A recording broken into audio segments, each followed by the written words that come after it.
মমিন মেহেদী লোকান্তরে লক্ষ মেহেদী ঘরে ঘরে, কারণ আমরা ঘরে ঘরে নীতি রাজনীতি করেছি। আমরা হাজির মতো মাকে বোনকে যাচ্ছে তাই করে গালাগালি করে রাজনীতি করি নাই। আমরা মায়েদের বোনেদের লজ্জাস্থান নিয়ে টানাটানি রাজনীতি করি নাই।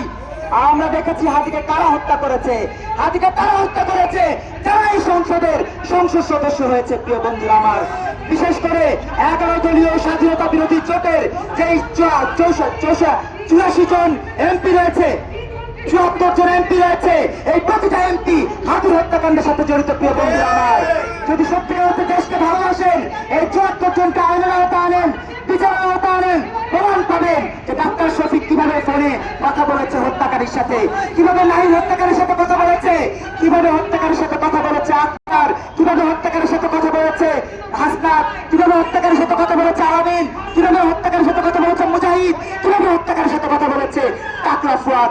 এটা সবাইকে আইনের আওতায় আনেন, বেরিয়ে আসবে গোমর। আপনারা কেন এদেরকে আইনের আওতায় আনেন না?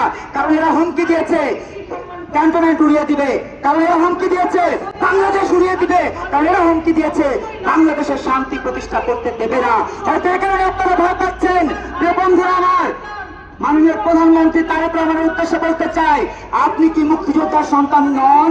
যদি মুক্তিযোদ্ধার সন্তান হয়ে থাকেন, এটা